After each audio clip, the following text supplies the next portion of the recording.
What happened was at Murrieta Courthouse, you were filming a small video of one of your constituents gave you a considerable amount of money. It was a bail bond agent.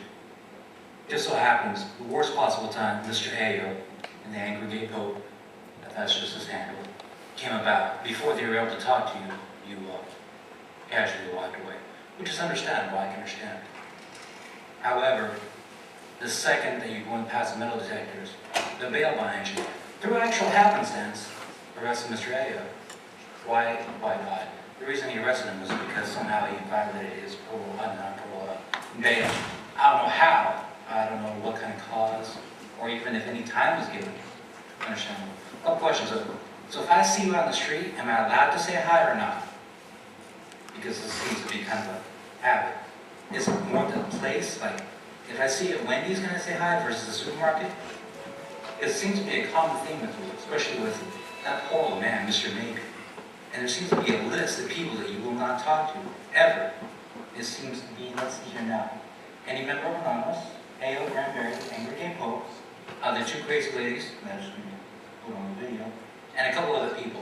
So I want to know, am I now on the list, or do I have to keep coming to these things? And this is your time to huh? This is your time to talk. Oh, okay. I think that's pretty much it. I do have one small solution for you. If you ever do run into A.O. Granberry, Mr. Maybe, Angry Gay Pope, the two crazy ladies, I suggest the candy bar. You throw the candy bar, person takes the candy bar, eats the candy bar, gives you plenty of time to walk away. That's it. You have a nice day, you guys take care, and stay boxing. Mr. Chair, before the SCIU representative, we found money, and it turns out, it's turned out an ongoing stream of revenue, which is not, then we look at some kind of restoration, and I've had a problem with these furloughs too, I think sometimes a straight pay cut, same number of hours, maybe in Hello everyone. I spoke to Mr. Stone very briefly on Friday outside the Murrieta Courthouse, and then events transpired that makes me think that Mr. Stone is guilty of 2 felonies.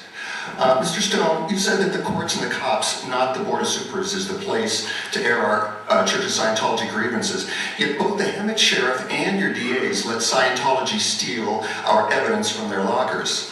Since the courts failed a protester whose evidence was stolen, he came to you for help.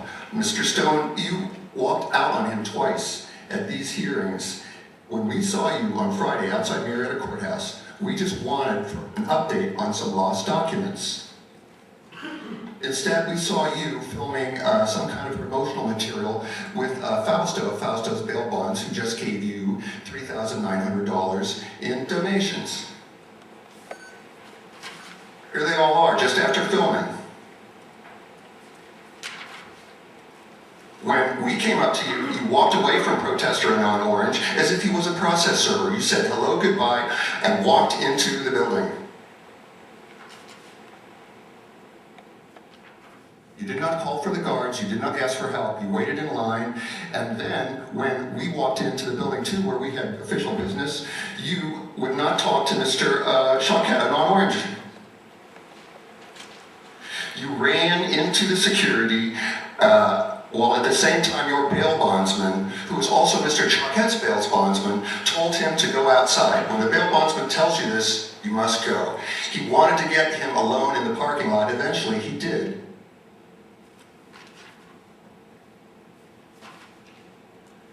When he had him alone, away from the security, he immediately arrested him without charge, mumbled responses. His only response was, "I'm violating your bail." He was threatened with being tased.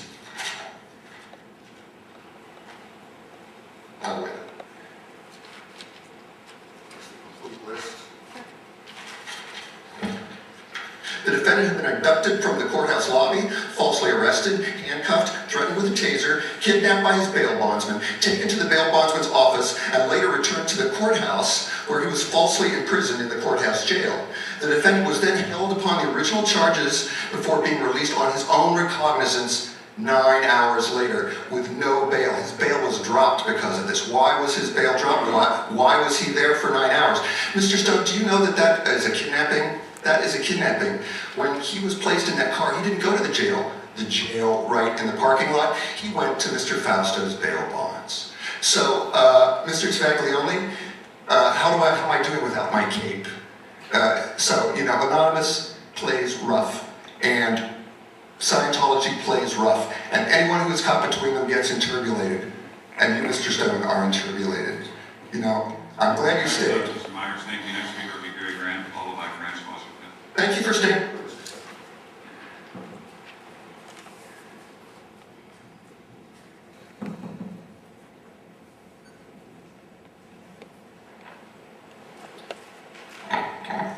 Good morning, Supervisors. Good morning, Supervisor Stone.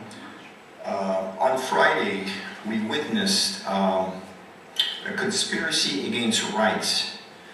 It's U.S. Code, Title 18, let me put my glasses on here, Part 1, Chapter 13, Section 241. You might want to write that down, Mrs. Walls.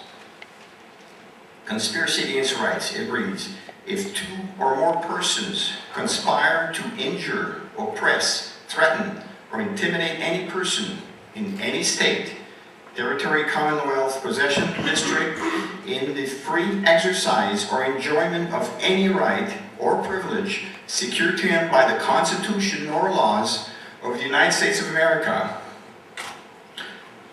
Skipping over a paragraph, they shall be fined under this title or imprisoned not more than 10 years or both. If such acts include kidnapping or an attempt to kidnap, they shall be fined under this title or imprisoned for any term of years or for life or both, or may be sentenced to death. There's also a California version of this, Penal Code Section 182 to 185. If two or more persons conspire to commit any crime, falsely and maliciously to indict another for any crime, or to procure another to be charged or arrested, just like you did with Mr. Fausto, for any crime. So this is the California version of the conspiracy against rights. Under these two laws, federal and state, Mr. Stone and Officer Borgia, and the two officers here, I don't have your names, I wish to place this person under a citizen's arrest right now. Thank you. Please proceed.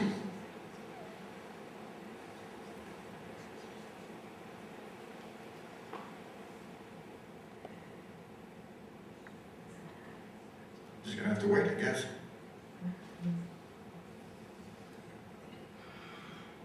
Mr. Tavaloni, why have you got that look on your face to me? You had that same look like you had when you thought I was wearing capes, 6 months ago. Why are you looking at me with that intimidating look? Are you intimidated by me? Yes, I am. I'm sorry. Okay, all right. I'm not by the others here. Mr. Ashley seems to be looking away. Mr. Buster seems to be reading something else. Mr. Luna doesn't seem to care one bit. He's never uttered the slightest word about all the proceedings we've had. Because you're complaining because I'm looking and paying attention to you? Is that it? The way you're looking was intimidating. Oh, I'm sorry. Okay, I'm sensitive. I'm sorry. I'm sorry. All right. I'm sorry you're sensitive. Well, since my time is almost up, about all I can say, please donate